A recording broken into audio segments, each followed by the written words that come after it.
Well, good morning, good afternoon, good evening. I don't know, depending on where you are in the world. My name is Jason Flame, host of the Master Motivation Podcast. Super excited to be back with another amazing guest today. So let me introduce her right away. This is Rachel Jacobs. She is a dynamic leader from Ventura, California, with many years of experience driving major programs, operational excellence, and strategic transformation at the highest levels of business. As a PMP certified professional and former VP portfolio manager at Bank of America, she has built a reputation for turning complex challenges into clear results. Beyond the corporate world, Rachel is deeply committed to service, leadership, and strengthening her community through nonprofit work and volunteerism. When she's not leading teams, you'll find her exploring trails, protecting public lands, or catching waves along the Ventura coast. Rachel, thanks for being on the show. Thank you. Good morning, Jason. I appreciate it. And good morning, afternoon, evening to everybody out there. I know you never know who's watching and where they are, but we already Yeah. have a couple people watching. And if you're watching All live, right. do us a favor and drop us a comment and let us know who you are, where you are, and if you have any questions, please like, share, and comment all day long. Go to YouTube and subscribe to Master Motivation Podcast. So, Rachel, tell us a little bit more about yourself that I didn't hear in that introduction, and let everybody know who you are. Sure, absolutely. So I have been with Bank of America for 15 years. It's my 15 year this year, so I get a very fun sabbatical coming up. That'll be awesome. Current portfolio manager. I've been doing that for almost 4 or 5 years now. Have been doing that all over the servicing part of Bank of America. So when you think servicing, think the application of your mortgage payment, your car payment, escrow, title, insurance, bankruptcy, foreclosure, all those things are within the servicing world. So some really important projects over in Bank of America that I've been doing. Outside of that, yep, I live here in Ventura, California. I am looking at the beach. I am very, very lucky. I do surf, so that's an important thing for me is being able to see the waves. I hike, I backpack. I was doing triathlons up until last year when my body said no more running, so that's out for now. I have a 11-year-old daughter as of 2 weeks ago, Gemma, who will be starting at Cabrillo next year here in Ventura. She's my little artist. She's my opposite of me in every way. I'm very business minded and competitive, and she is a free spirit artist. And I love that she keeps me on my toes. And let's see, outside of that, I think that's pretty much me. Yeah, I just started golfing. That's fun. It's Nice. way harder than I thought it would be, but that's Yes. my new activity. It is. It is. And we'll have to talk about these triathlons a little bit more, but I got to give a shout out. One of our cohort members right now, Kevin Coe, is Hi, watching. What's up, Kevin. Kevin? He said that you're a great leader You and welcome. VCLA cohort 31, getting it done. But he said, ask her about ghosts. Okay, I would love for ghosts to be real. Like I think that is the coolest like concept and idea. I would love to be proven, right, wrong, that there are ghosts out there. So I actively go out and do ghost hunts. I will stay in the haunted rooms in the haunted hotels. I've stayed at the Glen Tavern here in Santa Paula in the haunted room, down at the Del Mar in San Diego. I've done the Queen Mary, the Stanley Hotel in Colorado. So I love it. I have yet to really experience anything that's definitive, but yes, I love it. I think the whole ghost concept is just the coolest These are the things that we don't talk about in VCLA thing. that come up on the podcast today. So this is cool. Yeah. I actually have a friend or a coach. When I was, as you saw in the video, I did some professional wrestling for a number of years, and our coach was super into paranormal activity. Like Ghostbusters was his favorite Yeah. thing, and he was literally a Ghostbuster. And he has a whole. I'll have to find his. I'll have to find his channel for you because he's got a whole Yeah. YouTube channel and following on what he does, and It's now just he's a comedian. fascinating. It's It's pretty crazy. fascinating. I'm scared to death of ghosts. I Yeah. actually wonder if there are ghosts in my house that are like looking over me and watching over me, and sometimes you Yes. see things move and you go, what the heck was Yeah. that? Yeah. uh, But yeah, well, we'll talk a little bit more about that. And again, Yeah, triathlons, I think we'll get back to that in a minute. But let's take us sure. back to the beginning. What first Yeah. sparked your passion for leadership, project management, and creating systems that help people succeed? Yeah, I'll take them one at a time because it's three, pretty big parts of my life, I think. Leadership, to start, for me, leadership has always felt very natural. And I think that really comes back to my childhood. I'm the middle of four, which is very special. I have twin older sisters and a little brother, and a single mom. And I feel like at a very young age, I was helping my mom sort of like manage the load and manage the schedules and working. I started babysitting when I was like 11 years old, which is crazy to think about now. I would never let Gemma babysit anyone.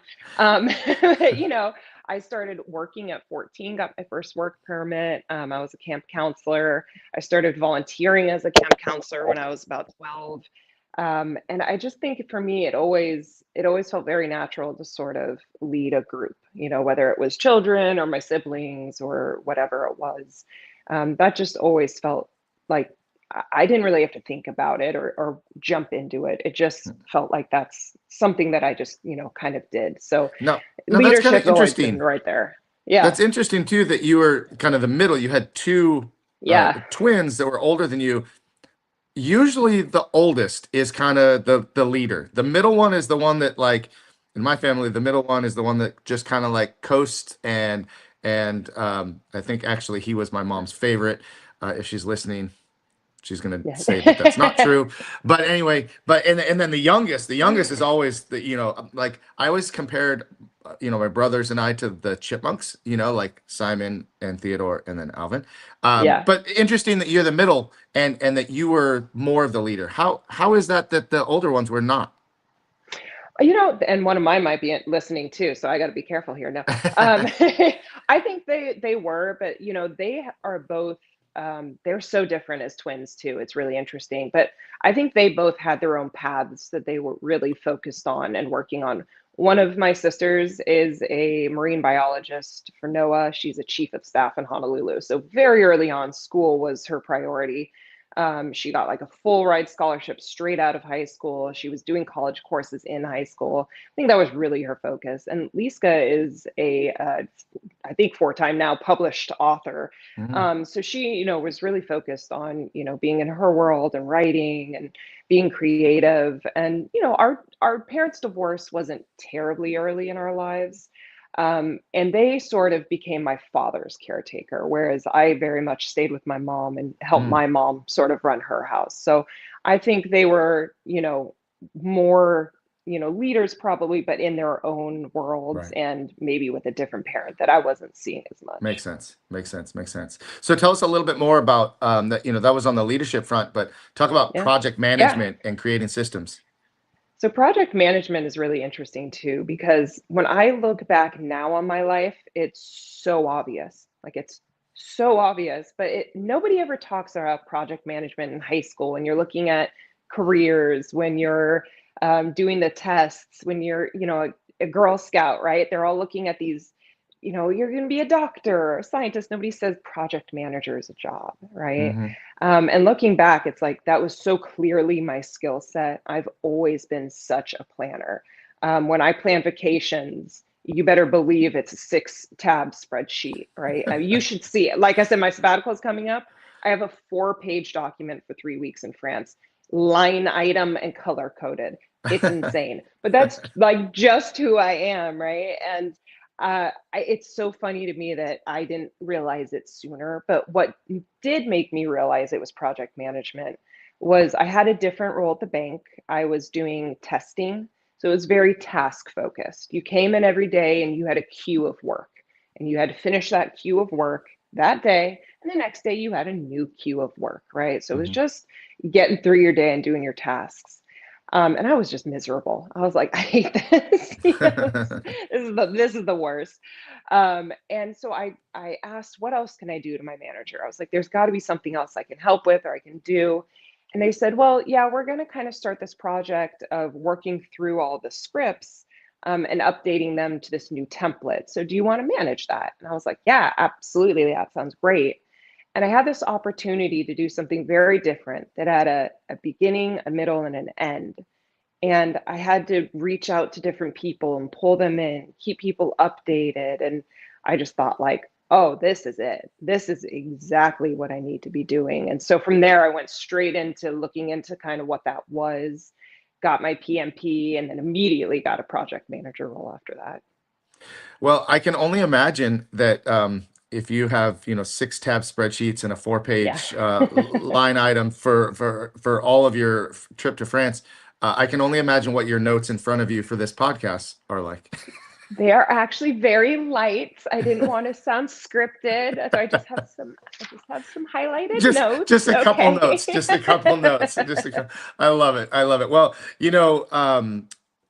very very type A personality, right? Yes. I've been blessed or cursed with kind of the similar, not maybe not 6 tab spreadsheets, but like Yeah. I make lots of lists of Yes, everything, and lots of like, okay, I love to check it off as I go, and then it's like boom, absolutely. on to the next thing, and that just Absolutely. keeps me on task and drives me. I'm a huge goal setter, and Yeah. so my goals, and I'm constantly updating and reviewing and renewing all the things. So uh I mean, what that is the best part of project management is having an end, right? Mhm. So I think, for people that are like, oh, project management, right? Like if you're very motivated by exactly what you said, checking a box, hitting a goal, completing something, like then that's definitely something you should look into because that's what motivates me is being able to be like, this project is done. We did it. We released a piece of technology. We updated a system, whatever it is, you get to check a box. And that is so fulfilling for me. So maybe what that's a type A thing, but I love that. But talk to me a little bit about the stress that comes along with that, because I know that having all of these lists, and like, Yeah. people make fun of me. They're like, "You have lists for your lists," and I'm like, "I Yeah. do. It's pretty amazing." But there's a little bit of stress that comes along with that, because like There is. if I get a little bit behind, or I didn't check the box on, something as simple as like yesterday. I sit down and I read first thing in the morning. I have 2 daily readers, and I Yeah. didn't do it, and I didn't do it yesterday, Yeah. and it was eating me up all day, Yeah. because at the end of the day, when I write my journal reflection of my day, I had to like, I'm like, oh wait, I didn't read today. I'm like, I was so Yeah. like, just that one simple thing. You know what I mean? So talk to me about the stress of having that type of personality Absolutely. too. That's something I've been working on so much. And bless my current boyfriend. He has been really like teaching me to be like, it's okay to sit still. I've always had this thing where the weekends are still projects, right? Like I'm doing it Monday through Friday, and then I have my weekend projects. And you better believe I always have a project at home too, right? Like we would have these Saturdays where, I'd be like, okay, what are we doing? Where are we going? What's next? What's next? And he was like, it's okay to just sit and do nothing. And we can Hmm. just watch TV. And I was like, no, you can't. Like that's not a thing you do. So after doing it a few times, I was like, okay, there is something to be said about letting yourself maybe not hit every goal and or not have a list that day and you know give yourself that break from that stress, right? Like it's okay to take a day, a half day, leave work early, right? Like if you're just feeling like everything is so stressful because you have so much, then maybe it's a sign where it's like, step back, remove a list, remove an item, right? Take something off your plate because it shouldn't feel like that all day, every day. And that's how I was running for a really long time, was just like head down, power through, don't stop, keep going. Hmm. And now like a little later in life, I'm like, that's not sustainable and it's really not healthy. So I'm just trying to really like give myself days like this weekend. I I am trying to have nothing. I'm trying to schedule nothing, say yes to nothing, and just sort of have a weekend to be like, we can just go with the flow and do what we want to do or do nothing. And so I think Right. that's really important to balance that stress of when you do have these lists and you feel like I'm getting behind, I need to do more. I can't sit still. I have to be going all the time. It took me so long to really Yeah. grasp that and understand that. In 2024, my wife was sick. She had leukemia, and Oh, that halted our entire life. yeah. But like I look at it now as God's way of like saying, you need to take care of you, you need to Yeah. take care of her, and it's okay, because I learned how so many people rallied around us to take care of all the things that I was worried about. I was able to learn to delegate better. It was a Yes. very, very challenging and trying time, but there was a lot of lessons that came along with that. And now I find myself, here we are in 2026, a couple years later. I'm I still struggle with the having a down day. I Yeah. love watching movies. I love watching TV. That's kind of my wife and I. That's our favorite pastime. We love going out to the movies. We love watching Yeah. movies at home. So I've always enjoyed that. But it was always like, well, maybe we'll do it at the end of the night, or maybe on the weekend. But we would always have something, and Yeah. it was like constantly charging, charging, charging, and it's like, Mm-hmm. man, you need some time to restore. And then, she bought me this Aura ring Yeah. for Christmas. And it's again, another blessing and a curse, because I'm that person that's checking it every day, and I'm freaking out Yeah. because if it's, not enough sleep or too much Yeah. stress and Why is all my that heart stuff. rate so high? Yeah. Yeah, all of those things. But I get really excited when I have like extra restorative time. Like I never even thought Yeah. of what that even meant, to have restorative time. So Yeah. yeah, it just takes a while. But and you know what? The world does not fall apart when Yeah. Jason and Rachel don't do something. That's It's pretty it. And amazing. man, going back to leadership, again, that is another thing that I've really had to learn recently. I just started leading a team within the last year. I'd always been sort of an individual contributor. And now I actually have project managers under me. And it is such a lesson to learn that you don't have to do it all. You can let other people go, and letting them even like fail sometimes or Mm-hmm. not do it the way you were going to do it is such a lesson that is so hard to learn. But then Mm-hmm. once you do get through it and you're like, oh yeah, I can let someone take this and sit back, and then, oh, I have time to go do this then, is such a cool lesson to learn. I wish I had learned it earlier. I've always been the person that was like, I'll just do it myself. It'll be faster. It's okay. Just let me do it. So it is a learning curve, but man, if you guys are still out there doing it yourself, try. Give them a chance. Yep. Let them try. And you'd be surprised. I remember back in 2020 when COVID hit, and I've been in the martial arts industry my entire life, and owning a martial arts school, and obviously everything we do is in person, and we had to switch in 2020 to Zoom, and we were doing all of our classes on Zoom, and I couldn't do it all. As a matter of fact, I didn't really do a whole lot of it because I had a bunch of instructors that I didn't want to lay off. I didn't want to have them sitting around and not getting paid. So Yeah. one of our instructors at the time, who now happens to be one of my main head instructors, also dating my daughter, which is another interesting story. But he was a young, he was still in his teens, and he was kind of quiet, kind of shy.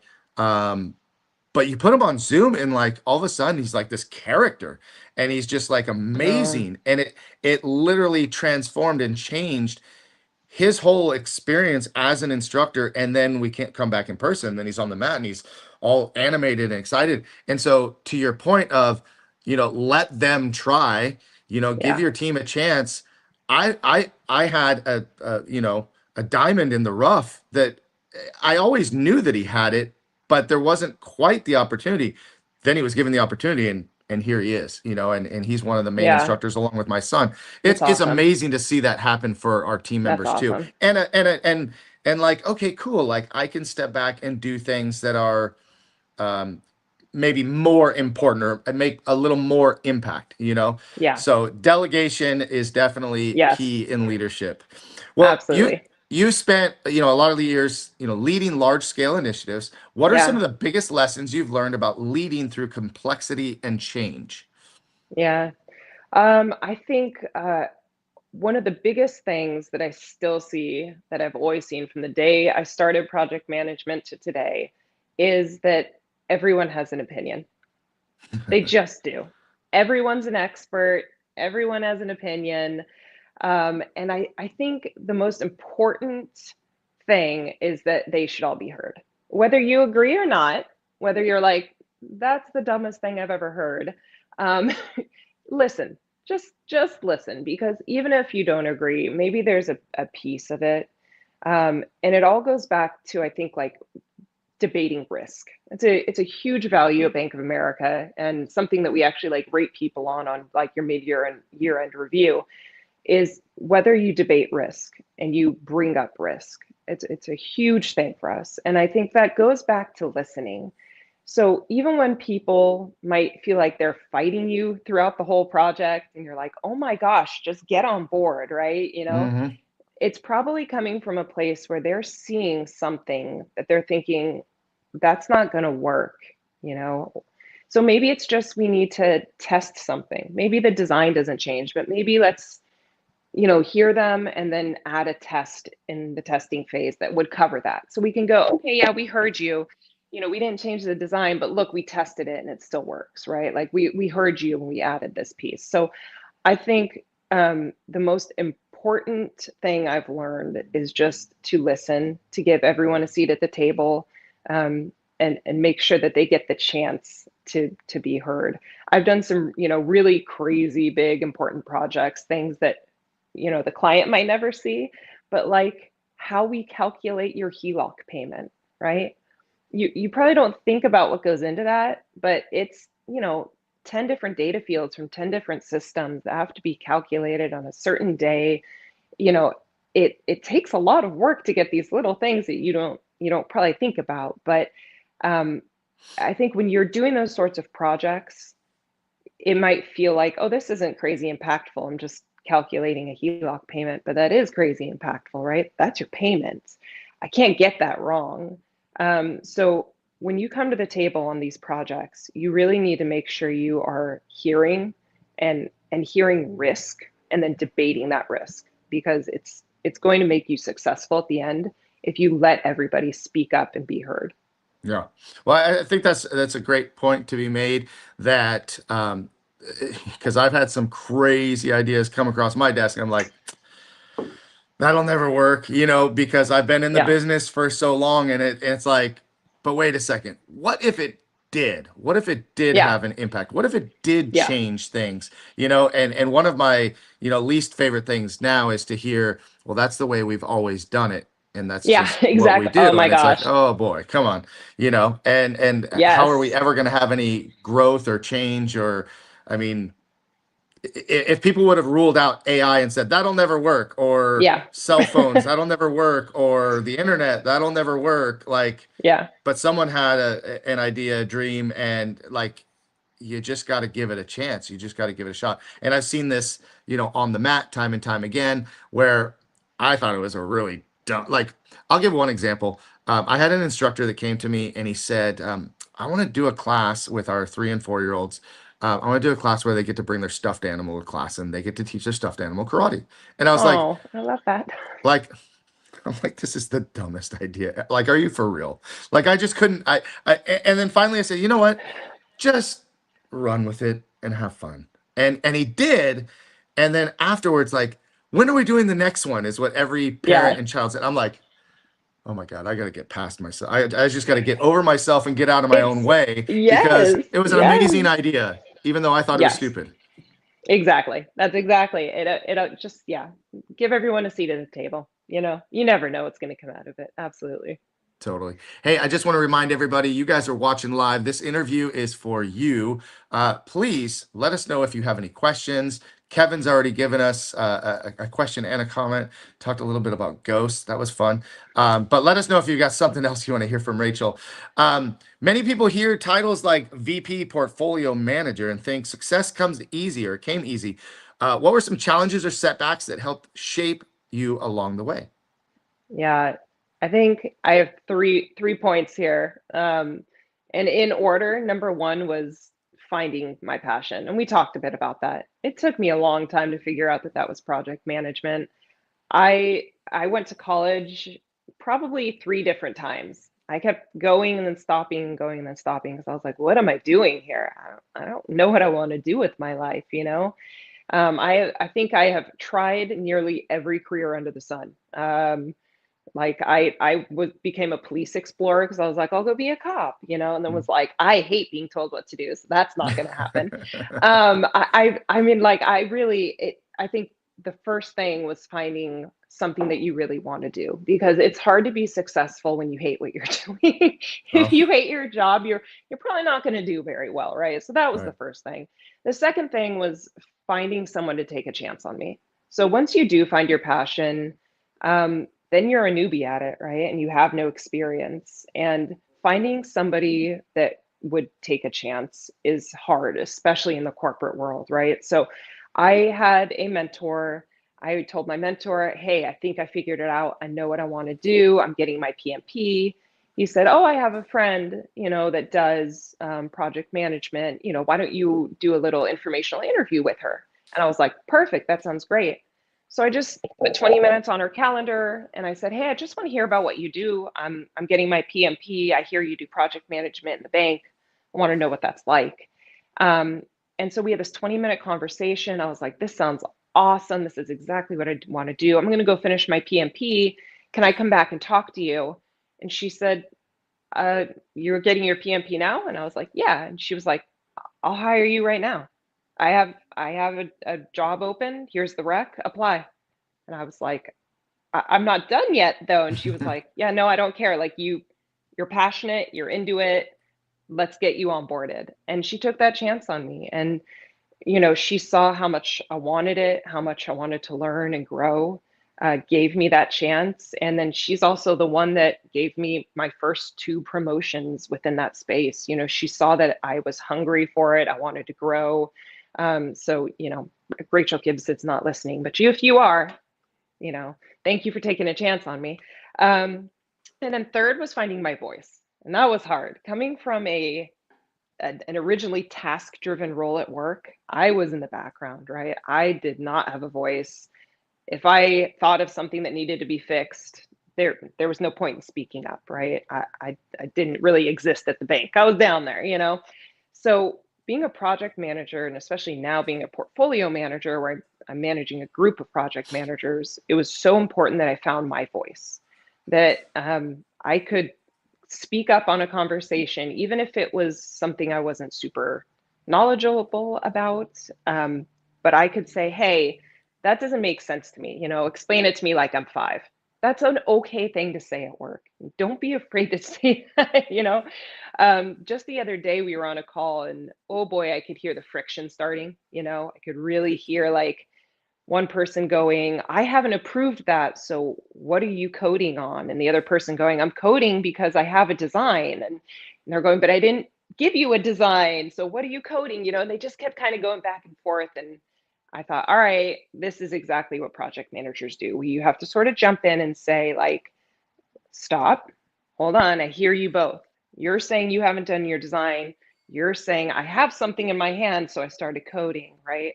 So let's divide the difference. Let's see what you have. Let's see what you have. Let's meet in the middle. Let's schedule a date. Let's talk through it, right? So I think finding my voice was super important to being successful, because that's what my manager would see. She'd see that I wasn't afraid to get into these calls and jump in and direct the conversation, direct the project management or the project, and, you know, manage it towards being successful. So basically part of your job is being a therapist. Yes, absolutely. Well, I commend you. Absolutely. I commend you on trying so many different things to find your passion. So many people struggle with this. Yeah, it's hard. You know, it's hard for me to understand because I was a teenager when I started teaching professionally, and I haven't stopped since then. And I've never really had another career. Now, martial arts Yeah. has provided me opportunities in many different areas that I never thought I would become a consultant. I would become a Podcaster. podcaster, a professional wrestler. Actually, came out of my career in martial arts, owning a That's awesome. restaurant, all these things. Like, what? Like, I never thought any of this, Yeah. but it just, and it's kind of one of those things where your passion, continues to grow, but it has these different branches to it too that lead you into other Yeah. areas. So Yeah. awesome for you to go out there and search. How do you, for people that are watching right now, when people feel overwhelmed or stuck, what are some of the practical first steps to bring more structure into the chaos? Yeah. I think it comes down to, again, stopping. And that's such a hard thing to do. And we talked about that, but like, stop for a moment, right? The most important thing you can do when it feels like there's tension, there's chaos, um, there's a new consent order, being put on us, and we have 6 months to comply, right? Like, that's very stressful. And you feel like, I have 6 months to comply. Like, everybody start working, and you throw 100 people at it. It makes it so much worse. The first thing you got to do is just stop, right? Stop and brainstorm and bring in your experts, like find the right people, put them in a room, and just start writing it down, right? Start writing down, bouncing off each other, be open to all the ideas, and get it down on paper. Find out what that end goal is, and then work backwards. I Hmm. mean, we had a consent order that essentially said they didn't agree with how we documented complaints. We said at the end of the day, a complaint was if we did something wrong. If you didn't like it, that's not a complaint. And the CFPB came back and said, no, a complaint is a complaint, right? You have to document dissatisfaction. So that's a huge difference, right? That's I walked into your bank and somebody gave me bad attitude, right? Before we would have been like, well, I don't know what they did. We're not going to call that a complaint, right? Now that's a complaint. So overnight, the amount of complaints we have to capture triples, right? At a minimum. And we have 6 months to comply. So we had to completely change the design of capturing a complaint, right? Because the way we had done it previously, it took about 5 minutes to capture a complaint. But when you're increasing that, having to capture so much, you have to get that time down. And so rather than just implementing this new definition, we stopped, we brought it back and said, well, how do we make it easier then to capture the complaint, right? We have to bring it back to the source. And we completely designed a new piece of technology, the complaint quick capture, the CQC tool, that was able to get a complaint in 30 seconds from a phone call. It pulled in the caller's information. It pulled in a list of top 10 complaints. It pulled in all of their accounts, right? And it became a click, click, click. You could add a comment and submit, right? Completely different from the way we had done it previously. But if we had just jumped in and gone, okay, we just have to, capture all the complaints, and not step back and thought, like, let's use this as an opportunity to say, can we do complaint capturing better? We would have missed that, and we would have just hired 500 new call center employees to document all the new complaints, right? And instead, we took it as an opportunity to really deep dive and figure out how to do it better. That sounds like a lot of steps for what almost might be something very simple, but there has to Yeah. be a reason behind all of that, right? So Yeah. tell us why all of this is so important. Yeah, it's important because you want to get it right. It comes down to dollars for us, but it depends on your company. Um, you really want to get it right because for us, again, dollars, if I do it wrong, I'm going to have to pay again later, right? Hmm. It's millions of dollars for us to design technology, millions of dollars to create a new application. If we do it wrong, it's going to cost us millions more to fix it. So I think it's so important for us to get it right the first time and sit down with that design. But it depends on your business, right? If you're Ventura Land Trust here in Ventura, right? If you get it wrong, maybe you designed a trail the wrong way. Again, it's going to be dollars to go back and fix that trail. Hmm. Or maybe you have to close the trail and then you're getting bad press because you designed the trail wrong. You didn't take into account the rains or whatever it is, right? So I Hmm. think every business has a version of slow down, think it through, and get it right, because you don't want the bad PR. You don't want the cost of redoing it. You don't want Hmm. to have to hire more people to fix it later. It's so much more important to get it right the first time. Could you maybe explain that to our government? Yeah, right. I mean, Hey, did there's you a, see what I wrote about our Sacramento trip? yeah. I mean, wow, right? Well, in your experience now, what separates high performing teams from teams that struggle, especially in today's fast changing workplace? Yeah, it's got to be communication. It just has to be. Um, it goes back to the call we had the other day, right? They were on the same team. They were both digital teams. They're they're supposed to be in sync and they have a process, but they weren't following their process. And that's when you're going to see failure. So I think you have to, one, have a good process. You do have to have a good process and it has to be clearly defined.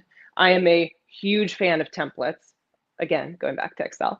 I love a good template though. I think it's so much easier to be successful if there's a template guiding you, right? I can give you a template on, starting a project. Who are your stakeholders? What are the risks? What is your goal? What are your requirements, right? Like, if you can have a template that guides you through the questions to ask, you're going to be more successful. But then it comes to communication. So you've got this template. Great. Did you send it to everyone? Are you having weekly stakeholder meetings? Are you pulling in the right stakeholders? Are they clear on the goal so that if you needed to escalate later, I could go right to them and tell them why I need them to help me escalate, and they'd understand. They know my project, they know my goal, and they know what this risk is. So I think communication and then really clear standards are what's going to make a team more successful than another team. And what are some of the challenges? I mean, communication is the key to all relationships. I mean, Absolutely. it's we I just did a podcast with my wife on It is. communication with couples and with your Yes. children and with Children. your I was going to say with your students, like, kids. yeah, all of it, right? What are some of Yes. the common misses on communication? You mentioned, having the template, and did you share it with everybody? But there's Hmm. more to it than that. Yes. Yeah. I think honesty is a big part of it, right? And Mm. having the hard conversations. Like you said, earlier this week, something had happened on one of our projects where on a project call, we heard them talking about something that we didn't know about. And we were like, when did that happen? You were escalating something over here. Why don't we know about it? I should know if something's being escalated, right? So we kind of pulled that team off to another call. We don't want to do it on our big call. We made another call with just the core of us, and we said, hey, what happened here? Number one, what happened that we had to get to a point where we were escalating something? Did we miss something? And number two, why wasn't I in it? Why wasn't I on the call? Why wasn't I on the email? Talk me through how you guys, went and did something on your own, right? So that honesty is really important because now they know the standard is you're going to pull me in, especially if something feels like it's being escalated. I need to be on it, right? So having that honesty, it's awkward sometimes. It's really awkward to be like, I don't like what you did, especially at work, or in a relationship, right? Who wants to go to their boyfriend, their wife, and be like, I don't like that you did that. That didn't Hmm. make me feel good. Nobody wants to do that. Right. But then they know what they did. They understand the behavior, how it made you feel, and they'll do better next time. And they can't do better unless you tell them. So that part of it's so important. Well, and it's kind of like what you were saying before, like, if we go down the wrong road and then we got to go back and redo it, it's going to cost us a lot of money. Yes. If Yes. we avoid the hard conversations, we're going to end up Exactly. having an even harder conversation, or at some point it's going to cause, some kind of division or Yeah. dissension, and that's just a whole new ball game. So Absolutely. having those hard conversations are definitely important. I know that there's been so many times where I'm just like, oh my gosh, I don't, Yeah. I think I've No one only wants to. fired, I think I've only fired two people ever, ever in 30 plus years. Yeah, And that's there's the been, worst. it's just, Ugh. it's, you feel so uncomfortable and awkward, but you have to do what's best for the team too. You Yeah, can't let that one person kind of break apart the team. And that's yeah. something that maybe you can talk a little bit more about, is that when you have a bad apple, sometimes we say that the bad apple can ruin the whole bunch. Um, give us some tips on just dealing with that bad apple.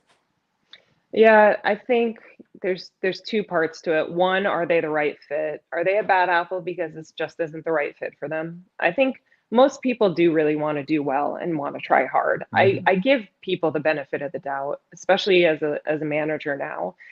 If you're on the naughty lists, you're getting in trouble, you're not doing your job, my first thought is this the right job for you? Are you a good fit here? So that's my first question. I there is someone where I sort of took them out of project management and kind of put them on more of like assessment work, because the project management piece, the documentation, the systems that we use, it wasn't going well with her. So I said, let's just have you do something else on the team. She does more of our administrative things. She keeps our decks updated. I have her just sort of doing behind the scenes assessments before they become projects. And she's doing much better. It's just a better fit for her. But did that answer your question? I'm sorry, I forgot the original It did, question. yeah. I mean, because that's what I'm thinking is, are they the right fit, or are That's they what in I go to, or the the right hard position? conversation. So that's the Yeah. hard conversation. So if it was still like, we've tried this, we've moved you off projects, we've put you as far back from projects as we can, and this Hmm. still isn't a good thing, then I'd be like, how can I help you look for another role? Right. Which is a, Hmm. a terrible conversation to have. But my last, and at the bank, this is easier because there's constantly so many roles open, right? I don't typically ever have to fire anyone, unless they really did something bad. But for me, it's more of like, how can I help you go find another role? Um, Hmm. have you looked into this? Have you looked into data management? Maybe you do better in reporting. Are you task driven, right? I was not. Maybe you are. Maybe you need a list of tasks every day, and Hmm. that's what motivates you. Project management is not that, right? You create the tasks. So maybe we go find you something more task driven, right? So that's an awkward conversation to have, but I think that at least keeps it, positive, right? Hmm. Let's just find something else that suits your skills better. But it's still a very Absolutely. awkward conversation to I have. mean, listen, everybody has their strengths. Everybody has their Yes, strengths, and it's being exactly. able to pinpoint what those strengths are and where they fit in the company and where they can have the biggest benefit. Yeah, And like you said in the beginning too, like if you don't enjoy your job, and most of the time, if we're not good at something, we're not enjoying it. yeah, There, yeah, there's exactly right. a transition where you could learn how to get better, but like if you're not good at something, you Absolutely. don't like it, you don't want to do it. And so, do Oh I yeah, either improve my skill set, or do I take the skills that I already have and apply them somewhere else? yeah. Oh, it's crazy to me that I am as successful as I am now with the bank, because my first job I nearly got fired. I was doing a motion for relief, which is like a bankruptcy document, and they had to be precise because they were submitted to the courts, right? So they had like Hmm. 7 levels of review and approval before your MFR that you created was submitted, and I would fail them every time. Every time, I would get the calculation wrong, or I'd miss something. They were so detailed, and that's not me. Hmm. I'm a bull in a china shop. I am like, let's get this done. Everyone get on board.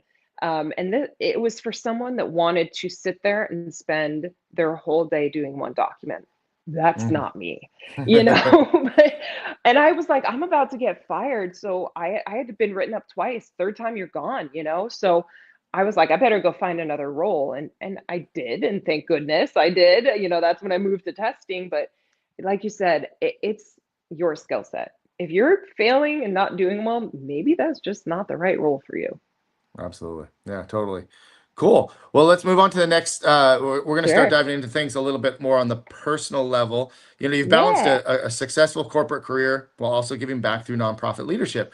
Why has community service remained such an important part of your life?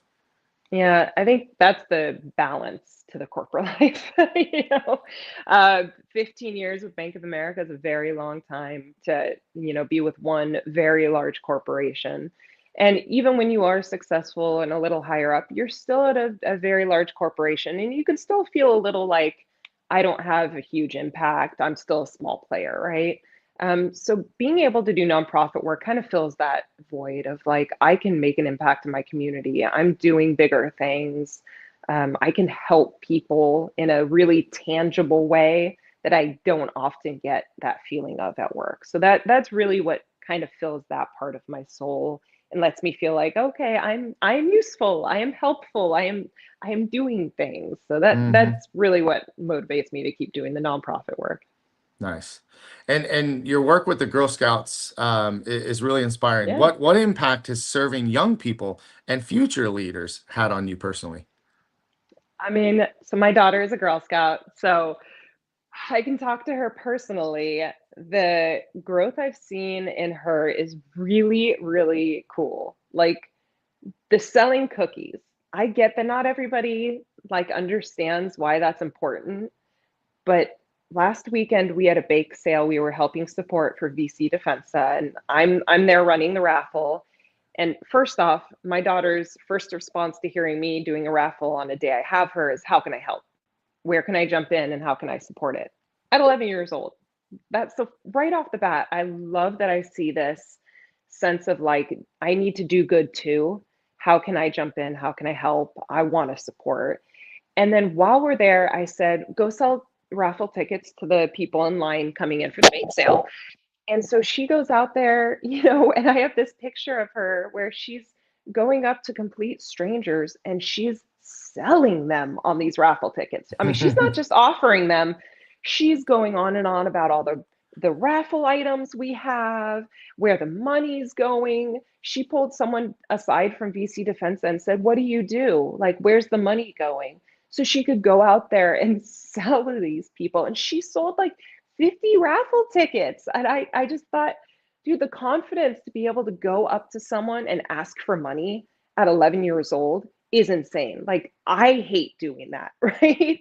So I think that skill set of being able to approach people, sell, sell honestly are huge skill sets that are so important. Thank you, Jackie. Yes, go Girl Scouts. So I just love seeing that and knowing that that's just my daughter and that we have 4,000 Girl Scouts in our council. Like, that's 4,000 girls that are getting that motivation, that skill set to be successful. I love it. I love knowing that we're helping them all become future leaders. It's awesome. Well, this is a very passionate area for me as well because I Yeah. work with, kids as young as 3 years old, all the Yeah. way up and to watch them grow up.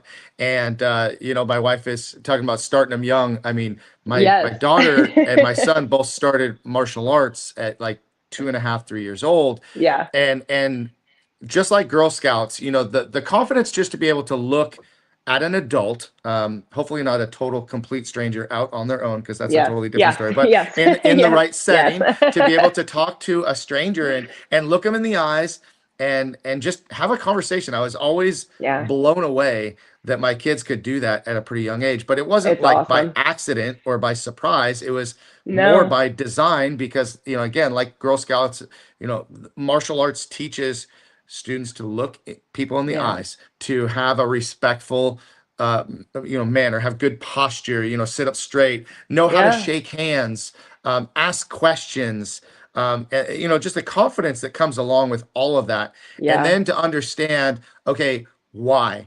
Okay, when my kids were really little and all the way through, and I've done this for a lot of years, we did a food drive for our food pantries. And so we would teach the kids, like, we're going to do kicks in class, and then we're going to go and we're going to ask people to donate money, and we're going to use that money to buy food, and that food is going to be distributed to people that need help. And it Yeah. was like, that's like the most simple way that I It could is. explain it, but they got it. So now when they're Yeah. going out and asking for pledges and sponsorships, they're able to say, we're going to use this money to help Yeah. feed families. And so Yeah. so it's not just the, asking for money, it's knowing why? Why are Yes, we doing it? And I love it. I love absolutely. that your daughter said, "How can I help?" Because I'm a Yeah. Rotarian, and that is, Yeah. I'm a Rotarian. How can I help? That's Yep. just kind of our that's our mission. So I I think that love that's that. awesome because if we can teach our students and our young ones this now and teach them Yeah. to be leaders, listen, the world has enough followers and enough, just uh, I hate to use the term, but like sheep, Yeah. and people just follow the herd. And it's Yes. like, no, think for yourself, become a leader, make change, Yeah. do good in the world. And the thing is that when you do good in the world, it comes back to you tenfold. And Yeah. I mean, it's not why we do it, but it's just, it starts a cycle. And I think that Yeah. that's so awesome. I have a, Yesterday at the VCLA lunch, Nick, I forget his last name, the architect that spoke to us was one of the winners. okay. And he said, how crazy that I'm in this room winning an award. If you think back to kindergarten, I was the troublemaker. And he said, I look around this room and I see a room full of troublemakers. And I Yeah. thought, yeah, exactly. Absolutely. That's how you know, like, you're in a room full of leaders. You're absolutely right. Kind of troublemakers, but I think that's important. That's so funny that you say that because I swear I thought when I was young, and I've been a martial artist since I was 10 years old when I started. Got my black belt when I was 17 and started teaching right away. But like the things I did as a kid, like troublemaker, like Yeah. why? I would look at teachers and be like, why do we have to do that? Yeah. Why? Yep. And Yep. and teachers couldn't even answer questions like that. And Yeah. talk about being a troublemaker.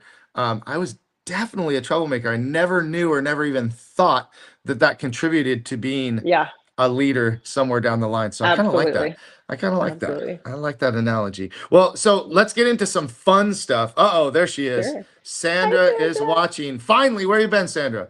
Um, Sandra. so this, I want to talk about your passion about hiking, backpacking. Yeah. You talk about, surfing and all this physical Yeah. stuff. Like, tell me more about it. Oh, and the triathlon. Like, which Yes. triathlon? I did. Okay. I've done one, and they're brutal. They're like They're terrible, brutal. They're brutal. Yeah. but they are fun. So tell me They all are. about it. Yeah. So I think for me, being out in nature is like that's my baseline. Like that's my clearing my head. That's my, some people like to read.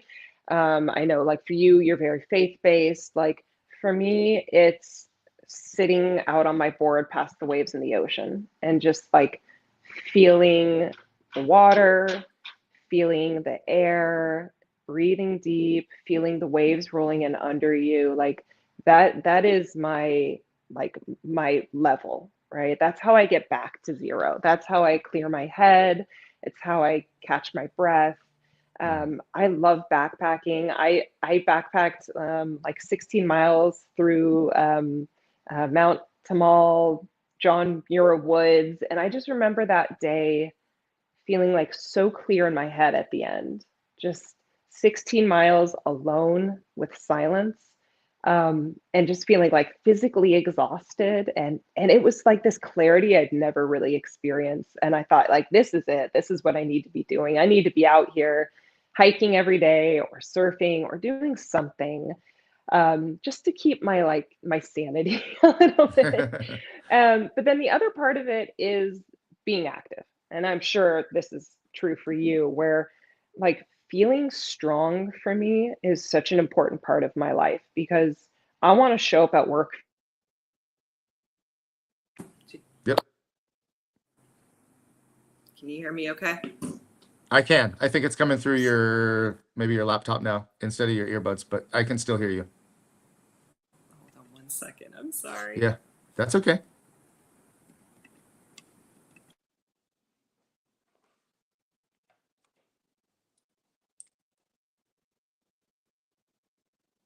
Not yet. Nope, not yet. Maybe try it without the No, earbuds shoot, and I just lost go my with. audio. Hang on. I can hear you now.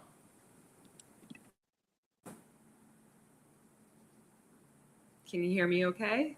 Yes, I can hear you. I think, like I said, I think it's coming off your No, I laptop, lost my but audio. I'm sorry. can you hear me?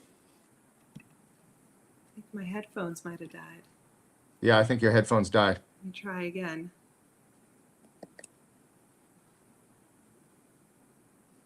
Can you hear me work? I can hear you. Can you hear me? Oh no, I can't hear you. Ah, this is what happens All right, on a well, live we might have to interview. finish this one another time. Can you do it just from your laptop? Move this back.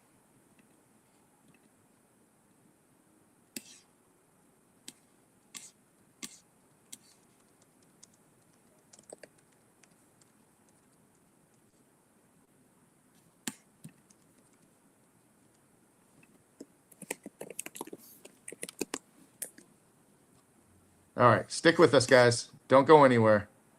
We still got a few more minutes. I have 2 more questions for Rachel, and I can't let her off the hook. So hopefully she'll get her audio back on track. But hey, while you are watching and listening to me talking to myself, let me know. Do you have any questions that you want me to ask Sandra, or maybe ask Sandra?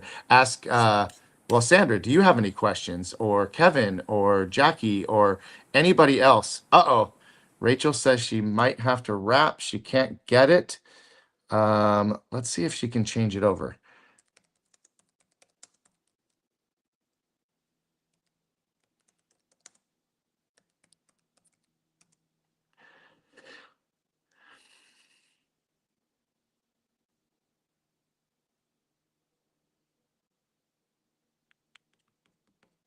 All right. Well, she's muted for now, but I'm going to give her a second. I'm sending, we're texting back and forth, but we got some comments. Maybe call her phone. I know I should call her phone. Let's see. Thank you, Kevin, for that suggestion. I'm going to call her on her phone, and we're going to see what she says. But she's hanging out, so we'll be okay. Kevin, I can't wait to have you on the show, by the way. We're going to get you on here in a couple weeks, I think. All right. I'm going to mute myself, guys. Sorry.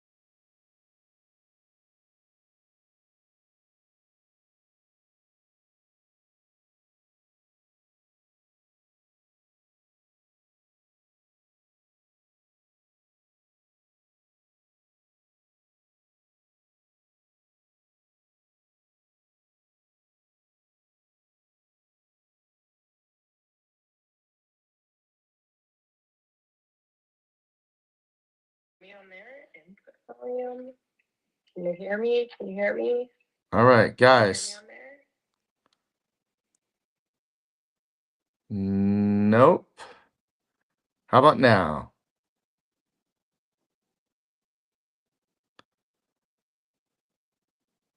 Probably not. Can't hear her. All right, guys. Well, I hate to do it, but I'm gonna have to wrap it up and just say goodbye to Rachel. I'll see if I can get her back on another time. But thank you guys for watching. Appreciate y'all being here. Thank you, Rachel. And we'll see you guys on the next edition of Master Motivation. Thanks and have a great weekend.